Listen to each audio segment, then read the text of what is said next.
This is the Wordlife Show, hosted by Krazy on Ujima 98 FM, Tuesdays 8 till 10. Easy. Yeah. Right, so, okay, this is a segment a lot of you people will be looking forward to, myself especially. Come on. Gang. Right, okay, so this is now the interview with Jay0117. Thank you for having me. It's been a pleasure, bro. It's been a Yes. pleasure. Go on, as I knew it would be anyway, gang. Nah, it's been a vibe, mate. Every time, innit? That's what we do in the Wordlife Jay0117 special. Yeah. Can Come everyone on, get take over. Gang. Nah, it's been a great show, bro. Honestly, I mean, the tracks speak for themselves. Nah, thank you, man. Nah, it's nice to see the progression, bro. Because not saying the old ones aren't, because they've always been bangers, but you're just coming onto yourself even more. Yeah, and more. nah, if you went onto YouTube like 3 years ago and watched some of those tunes or videos or freestyles that I was making then, yeah, they was pretty dead, to be honest. So you speak for yourself. I mean, yeah, I agree. It's come a long way. Yeah, I mean, it's a matter of opinion because they were never dead. Like even I seen what is it? It's got like 100,000 views now. The 0117 cipher. And that, Yeah. And yeah, all of that. It's all foundation, I guess. So I'm not gonna ever slate it or anything because it is what it is. That was the come up and the productivity levels was very high at the time. So it was almost just like more quantity than quality. But just now, bars. Yeah, because I came into it quite late. So I just thought, right, I've got to sort of build up a back catalogue to match a lot of other artists in Bristol at the time, so I had to just do that very quickly, and then now I can sort of sit back and make quality music. Yeah, you are definitely making quality music now. It's actually at a level, I think, because you're hitting a lot of cities, you're not just doing Bristol, and I think it's at a level that people around the UK can look at that and say, that's a banger, you know what I mean? Yeah, man, thank you. No, it's real. Like, Come on. Gang. But, nah, mate, obviously, I've known you for a long time. You've been putting in a lot of groundwork. I mean, so you say back then that's what started off. We'll do a quick touch on the history. So what is it that got you into the old rap game, grime game? Well, I used to make music videos. I used to work with South Bless. Obviously, whoever knows. Big up Vince. Yeah, big up Vince every time. So I used to do that, and I used to film Bristol artists that would either be very half-hearted about their craft or not want to put money into it, time into it, energy into it. Yeah. And then it just got a bit sort of jarring filming videos for half-hearted artists and them not sharing it or not and so I just thought, I could probably do this, and I sort of built like a little bit of a blueprint to sort of how I was gonna sort of come at the game. What not to do from an early what not to do and what to do, and I feel like just by investing in yourself, staying consistent and like being true to yourself, humble, then it goes a long way, man. I mean, it sounds like common sense almost. Yeah, it does sound like common sense, but apparently it's not as common as they say. There you go. Common sense is nowhere near as common as people make out. Yeah, for real. And you are literally shining light, proving that if you do put in that work, you are consistent, you keep at it. I mean, you obviously got skill as well, you know what I mean? I think that's it. You have to have a driving passion, but like that constant work ethic has literally put you in the position you are, innit? It's not magic, innit? It's actually a love and a drive and actually doing it. Yeah, you know and when I first started music, I thought being from Bristol was like a handicap of to, you know what I mean, to how far I can go in my music career. But now, now it's an advantage. It's a strength. Like it's an advantage. It's a standout point. Now that I've sort of got my foot into the door of the grime scene as a whole, like that's my standout point. Like there's so many MCs from London, you know what I mean, that you're just like you just get soaked up. It's a bit tired, isn't it? Yeah, they all sound the same. They're all saying the same stuff as well. Yeah, so I feel like if you're from somewhere and you just rep that and stay true to yourself and are good, then it's a no-brainer. It's gonna win. Just like there's a lot of Bromley MCs and Mank MCs that are getting noticed because they're different now. Exactly. I think people are just craving something that's not London at the moment. You know what I mean? And they've had the scene for such a long time. Now the A&Rs are starting to look elsewhere and to pay attention as well. Yeah, and everyone, they wanted to go and be London and go be in London and pretend to be in that, like be from London or be in that scene. But that's not really cool anymore. Like it's better to like I go London, I go radio sets in London, I go shows in London. But I'm from here. I'm from Bristol. It's not part of London. I mean, and all of the industries are in London. A lot of the big stations and record labels are in London still as well. You know what I mean? Yeah. But yeah, I think people, just the general audience, are starting to look further afield, isn't it? So. Yeah, and as a Bristol artist, you can stay in Bristol and still be part of that scene and get into that scene. You know, you just invest in yourself. You put your videos on Link Up TV or Grime Daily or anything. We don't have to be like a Bristol artist. Doesn't have to just be in Bristol, like locally. You can, you know what I mean? I feel Bristolians as a fan base they want someone to, like someone that they can say, oh yeah, my man's up there doing his thing in London, and I can get behind him and be proud. It's like, say, if Bristol City or Bristol Rovers got into the Premiership, they can say, oh yeah, I'm happy to that's my thing up there. You know what I mean? So, a lot of people criticise and they say Bristol don't back it, and until somebody's actually doing that. But I think in a way that's how it should be. Don't support someone who's just doing Bristol. Support someone who's actually putting Bristol on the map. Because how many people have like tried to get to the top of the music game in Bristol, and sort of they may have got close to the top of the music game in Bristol and then stopped. Like it's almost like that's what they've aspired to do, become Bristol's best. But like that should be step one. Like you should become Bristol's best, or like be, you know what I mean, become an established Bristol artist and then go elsewhere. Like not like leave Bristol, but the world's bigger. I never forget Bristol, but the world's bigger than Bristol, man. That's it. And there's a lot of people. There's millions of people in the UK. Never mind America, different countries and everything like that, and not all of them can come to your events in Bristol. It's that simple. Exactly. They can't come down to Lakota or Blue Mountain every weekend. Like, gang. Unfortunately. No. Well, that's not going to happen for a while now, sadly.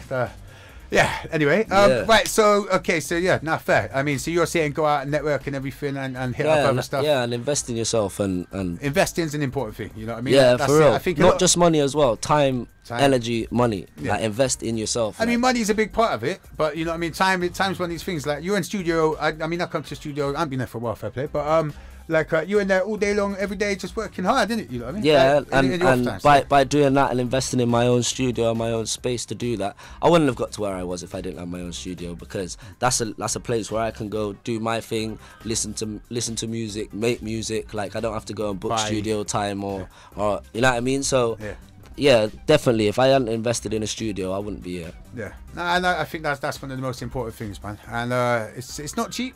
But at the same time, you got to play the long game, and you got to do the rewards. So I mean, it's worth it, man. I mean, that's it. You started off. I remember, what was it? The shows at Snug Bar. Yeah, it was my first show that I ever did. Yeah, was I put on. Me and Dimpson made a night called Arca-E.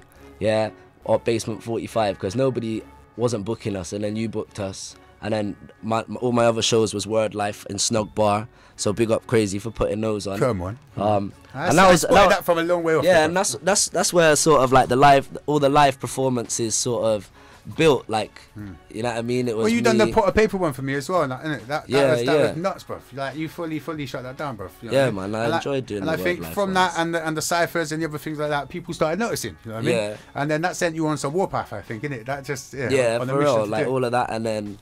Yeah, it was just like there was like little stepping stones of like my path that sort of boosted, like level up. You know what I mean? The JDZ freestyle that then went up a level. That was at a festival, wasn't it? You done that? Yeah, NAS Festival. Yeah, like just woken up off NAS Festival. You're booked for NAS this year, yeah?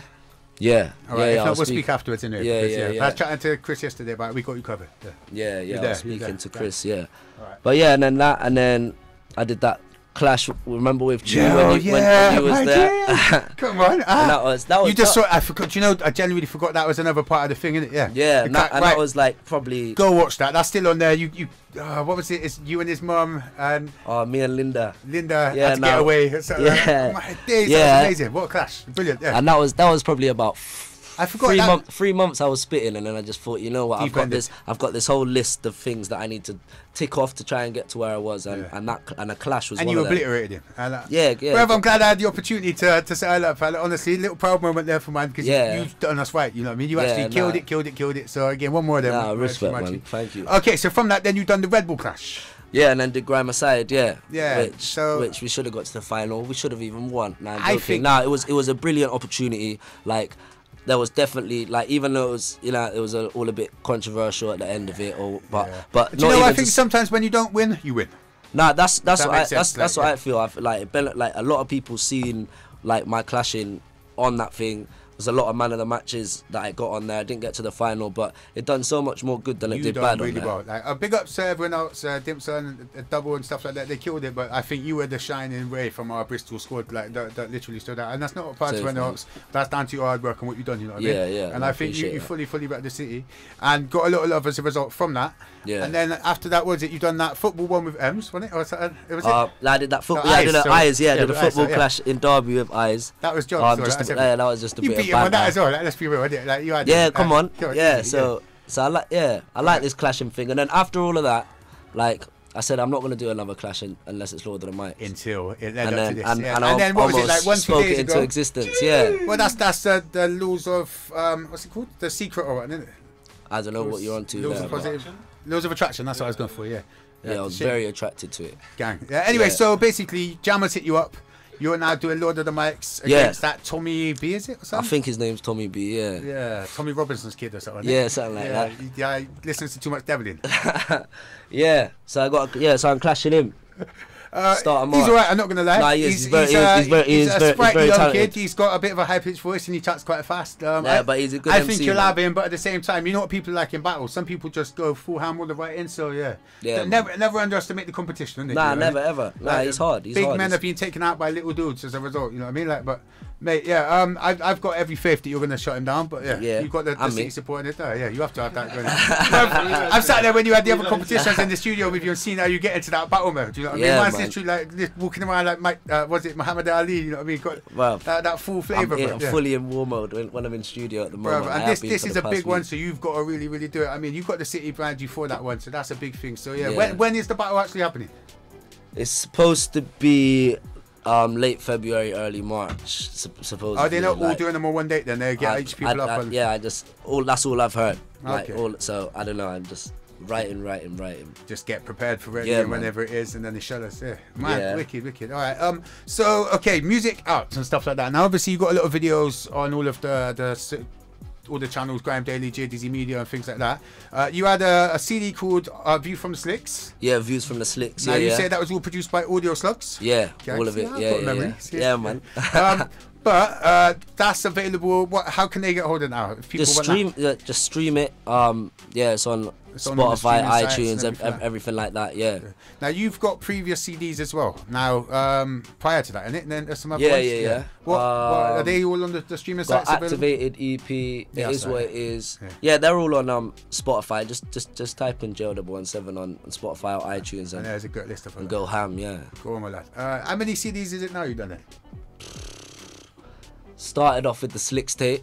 The Slicks tape, that's what it was, yeah, that was the Slicks tape. That was the 0117 one. So you're fully repping Slicks, man. And I still haven't ever got a free dip. You're joking, yeah? Even give you a dip? Never even a free mixed dip. DNG, you rep them hard, man. Even on that Bristol City video with all the yo bikes and everything like that. Yeah, everything. Like there must have been at least 30-40 of us outside the shop that day. Yeah, nah, you don't get rich by giving money away, mate. And that's Slicks are getting it in. They are doing good. Big up Slicks every time, yeah? Yeah. But sort your food out, mate. Come on. Yeah. Big up Blazy in the background, causing a stir. Yeah. Management. Apologies. Nah, go on. Big up Blazy every time. He's we got him on the show another time separate because this guy's been putting in the groundwork for so long. He's been doing your management for a while now, hasn't he? Yeah. Big up Blazy, man. Like a lot of the behind the scenes things that's been going on and been getting patterned, and a lot of the social, big up Blazy, man. I tell you what, I've known Blazy for a long time, and I don't think you could have a better person doing that for you. So honestly, I agree, man. That's a real good link up, man. Honestly, I had to fully definitely, man. I had to language. Sorry. Excuse my language, people. Yeah, it sometimes creeps through on the Jay0117 show. But yeah, I had to ask Blazy a few times to be my manager. Like I had a few offers from other people, like us talking, and I just thought, you know what I mean, Blazy, in the back of my heart and head, I knew that it makes sense. And at the time, it took a little bit of convincing, but I hope you're glad you did it now. Yeah. Come on.